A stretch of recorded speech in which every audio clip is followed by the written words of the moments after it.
Buenas tardes, mi nombre es César Antonio González Carrizales, soy alumno a distancia de la Facultad de Organización Deportiva y enseguida les voy a exponer mi proyecto final de la materia de deportes acuáticos acerca del remo y el canotaje.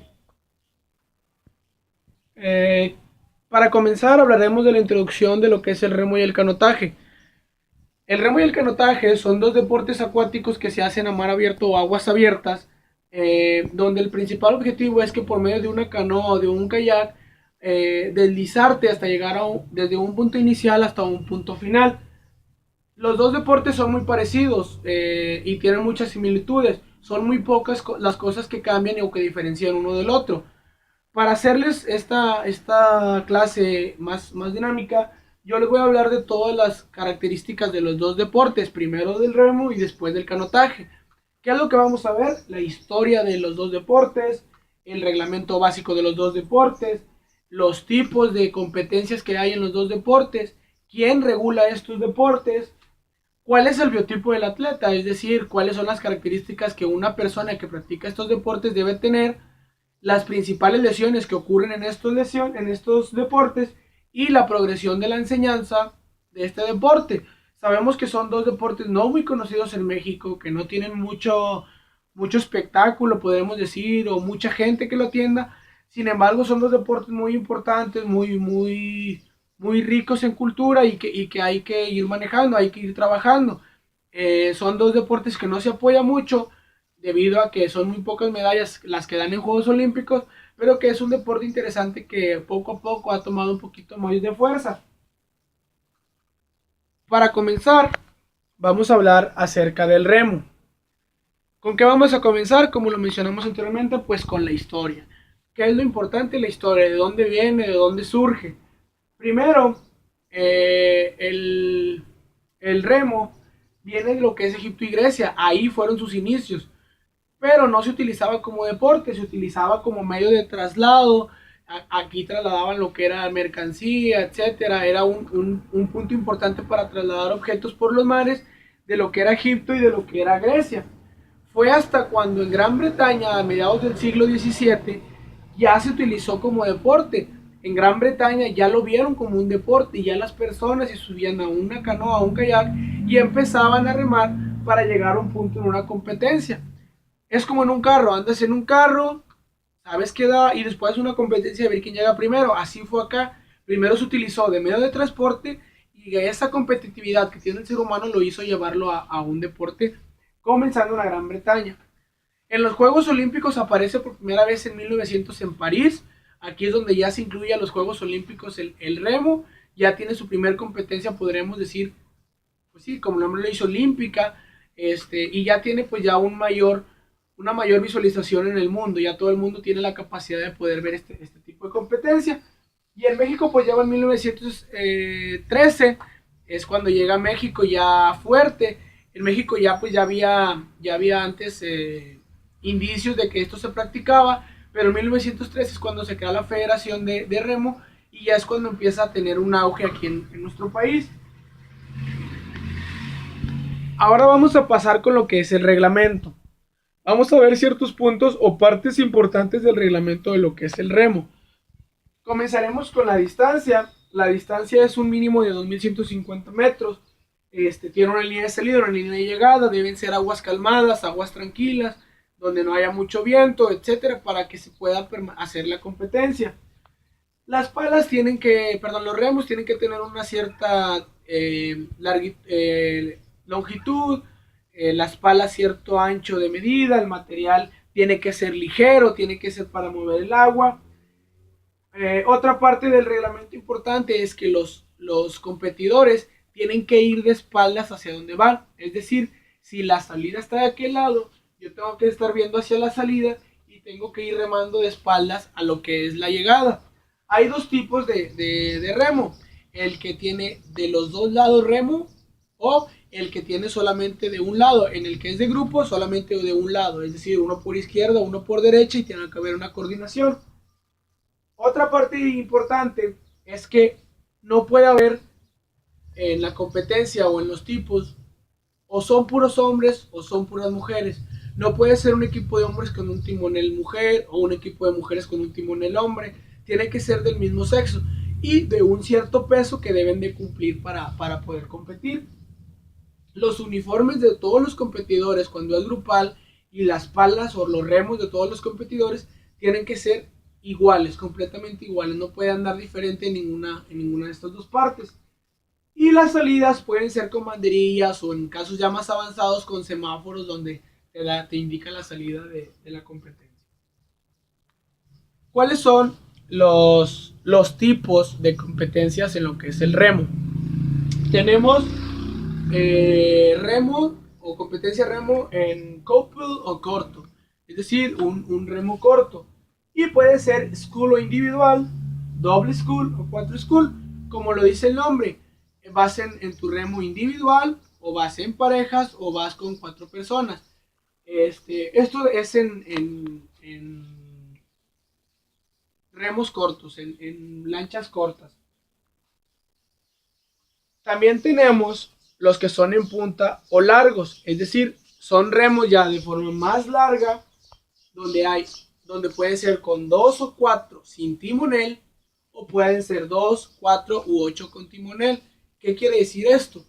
Van todos de espalda en los de sin timonel, 2 o 4 competidores, y en el de con timonel van los 2, 4 u 8 competidores, pero llevan una persona que va viendo de frente la llegada y va dirigiendo lo que es la canoa, va ayudándole a esa persona a dirigir la canoa. Solamente él es el que puede ver la área de llegada. Los competidores que van remando no. De la misma manera tienen que ir de espaldas hacia la llegada. ¿Quién regula este deporte que es el remo? Lo regula lo que es la World Game o la FISA, que se crea en Gran Bretaña. Se unen 5 países. Ya cuando yo mencionaba en la historia que si ya se empieza a hacer de forma competitiva, se empieza a extender a toda Europa. Ya cuando se empieza a extender a toda Europa, se juntan Italia, Francia, Bélgica, Suiza y Austria. Y estos 5 países hacen lo que es la FISA. Por eso los colores del logo. Y después ya cuando ya se hace una asociación ya mejor, ya bien hecha, se hace la World Growing, que es la FISA. Ese es el mismo, la misma asociación o la misma asociación que regula este deporte. Y aquí en México pues es la Federación Mexicana de Remo. Es la que regula todos los eventos. Acá regula los Juegos Olímpicos, etcétera. Acá quien va a los centroamericanos, regionales, estatales, etcétera. El biotipo del atleta. El biotipo del atleta es pues muy sencillo. Podríamos decir, no sencillo, sino el biotipo del atleta tiene que ser una persona fuerte de los brazos, de todo lo que viene siendo su tronco superior. Esta persona tiene que ser fuerte. Para hablar del biotipo del atleta podemos hablar de 3 cosas: las capacidades morfológicas, fisiológicas y psicológicas. Hablando de las morfológicas, pues bueno, tiene que ser una persona fuerte, de brazos fuertes, pecho fuerte, abdomen fuerte, espalda ancha, porque toda la fuerza se lleva aquí, de fuerza máxima en los brazos. Es por eso que su biotipo morfológico tiene que ser fuerte en esta parte. Por eso ponemos las imágenes donde se está entrenando toda la parte del tronco superior. En la fisiológica tienen que tener resistencia anaeróbica y aeróbica. ¿Por qué? Porque la anaeróbica es todo el tiempo, estás todo el tiempo trabajando, todo el tiempo en extrema competencia. Y la anaeróbica, esa es la aeróbica, y la anaeróbica pues es lo que es la fuerza máxima en espacios cortos, fuerza máxima. Entonces trabajamos las dos partes, más aeróbico que anaeróbico, pero las dos partes se trabajan. Y las psicológicas pues tiene que ser una persona de fuerza mental, tiene que saber que son espacios largos, que tiene que ir rápido, que tiene que superar obstáculos, etc. ¿Cuáles son las principales lesiones en este deporte que es el remo? Pues como lo decimos, se utiliza la parte superior del tronco. Es por eso que las principales lesiones están en la parte superior. Sin embargo, también existen lesiones en la parte inferior debido a la postura que adquiere el atleta. Una de las principales lesiones es la muñeca. Al utilizar el remo hacemos mucho trabajo en el muñequeo y es donde vienen las lesiones de la muñeca, desde la más simple hasta la más grave. Otra parte es la caja torácica. al esfuerzo que estás haciendo constantemente, entrenamientos, competencias, etcétera, se lesiona muchas veces la caja torácica, que son nuestras costillas. Muchas veces hasta por golpe, muchas veces se rompen de tanto desgaste, etcétera. No es muy común, sin embargo, sí es una de las principales lesiones. Otra es la rodilla. Yo te mencionaba, casi todas son de la parte del tronco superior, pero en inferior, debido a la postura, es la rodilla. Debido a que como la forma en que se está acomodado tiene muchos problemas de rodillas y al momento de estar haciendo los movimientos. Y la principal de todas y la más común que sufren los deportistas de remo es la zona lumbar. ¿Qué es la zona lumbar? Es esta parte de aquí abajo, debido a que al momento de la postura que se adquiere y que se está haciendo el esfuerzo, es la parte que más duele. De hecho, después de cada competencia hay que dar un masaje, hay que dar una rehabilitación debido a la postura que se tiene. Y a lo largo, pues se hace algo crónico, como menciono, de la postura más que nada. ¿Cuál es la progresión de la enseñanza para este deporte? Cómo hay que entrenarlo?